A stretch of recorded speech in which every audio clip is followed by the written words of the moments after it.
Dan pemirsa, keseriusan DPR dalam mengawal serta mengesahkan RUU PPRT ini dipertanyakan ya, karena hampir 20 tahun berlalu tapi nasibnya kok bagai angin lalu begitu.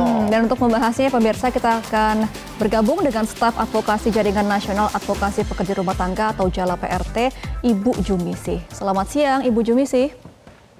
Selamat siang, terima kasih. Terima kasih Bu. Bu Jumisi, jadi dalam sidang paripurna di DPR pagi tadi tidak ada pembahasan sama sekali nih mengenai RUU PPRT. Padahal kan ini sudah begitu lama ya, ini sudah 20 tahun begitu. Tapi akhirnya seperti apa nih, ini tidak dibawa lagi dalam sidang paripurna. Seperti apa tanggapan Anda?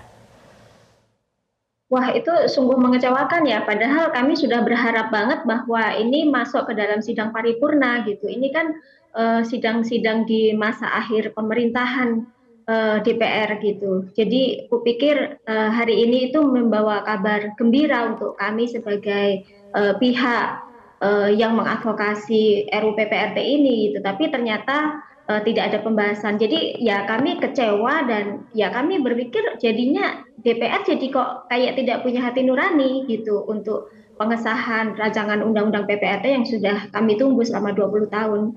Jadi hati nuraninya anggota dewan itu di mana gitu. Sudah 20 tahun kami menunggu dan tidak ada kejelasannya hingga saat ini.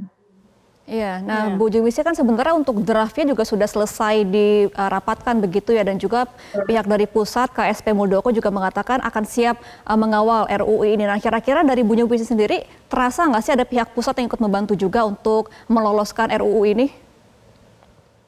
Ya, kami berterima kasih ya sama pihak pemerintah yang berusaha mendorong DPR untuk segera pengesahan gitu. Tapi jika kami boleh berharap lebih gitu ya, bolehkah ada upaya lebih untuk melakukan tekanan kepada pihak Mbak Puan gitu, meyakinkan ke Mbak Puan untuk segera ada pembahasan dan pengesahan RUU PPRT ini, karena memang ini yang kami tunggu gitu. Jadi sebenarnya kan poinnya jelas ya, ada di Mbak Puan gitu. Nah, Mbak Puan sendiri bagaimana posisinya sebagai ketua DPR, sebagai pimpinan DPR yang saat ini mestinya punya keberpihakan terhadap nasib pekerja rumah tangga.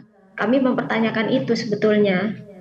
Iya, pihak dari JALA PRT mempertanyakan dan juga terkait dengan keseriusan dari pihak DPR dalam menggodok RUU ini seperti apa, itu juga yang menjadi salah satu hal yang dipertanyakan ya? Betul. Betul, karena sebetulnya kan posisinya ada di Mbak Puan gitu. Jadi saya ingin bilang ke Mbak Puan 3 hal ya. Yang pertama, kan Mbak Puan perempuan gitu ya, dan PRT ini 80% adalah perempuan. Jadi kami itu menunggu keberpihakan Mbak Puan sebagai sesama perempuan gitu, yang mestinya juga bersolidaritas sebagai sesama perempuan, keberpihakannya kepada perempuan itu seperti apa gitu. Yang kedua, sebetulnya kan Mbak Puan juga tahu ya bahwa PRT itu tidak lebih rendah daripada warga negara yang lain yang sama-sama membutuhkan perlindungan hukum. Kenapa RUU PPRT itu disandra di mejanya Mbak Puan? Kenapa Mbak Puan tidak tergerak gitu untuk pengesahan RUU PPRT? Kemudian yang ketiga, kemarin itu Mbak Puan kan baru saja pidato ya di jelang 17 Agustus gitu, dan menyatakan bahwa perempuan itu bisa, perempuan itu ya ayo semangat gitu. Nah, saya pikir gitu semangat kami sebagai PRT dan semangat Mbak Puan akan ketemu jika sekali lagi Mbak Puan mengesahkan RUU PPRT. Jadi semangat kita nggak akan ketemu kalau Mbak Puan tidak mengesahkan RUU PPRT yang kami sudah nanti-nantikan 20 tahun. Gitu sih. Ya. Oke, nah Mbak Jumisi, kalau kita melihat dari data tahun ke tahun gitu ya, jumlah PRT ini semakin bertambah nggak sih? Ya pastinya semakin bertambah ya. Kenapa gitu? Karena kan sebetulnya kita yang bekerja di area domestik itu merupakan basis dari kerja industri ya.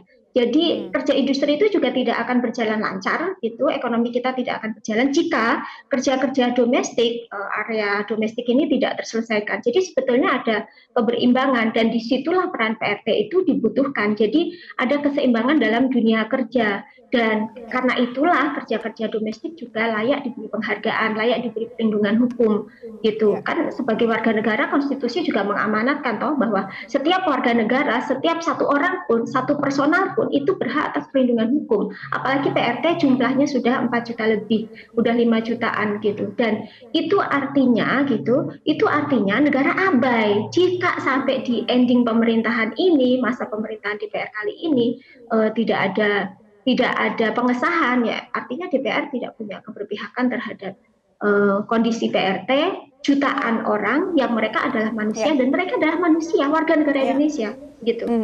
Jumlah dan data PRT meningkat ini sejalan dengan datanya 2021 sampai 2024 ada lebih dari 3.000 kekerasan terhadap ART. Begitu juga peningkatan kasus tindak perdagangan orang. Ini seharusnya sudah menjadi hal yang urgent begitu ya untuk segera dibahas. Semoga negara tidak abai dengan hak-hak dari PRT. Terima kasih staf advokasi Jala PRT Ibu Jumisi sudah bergabung di kesempatan Newsline hari ini. Terima kasih. Jelajahi cara baru mendapatkan informasi. Download Metro TV Extend sekarang.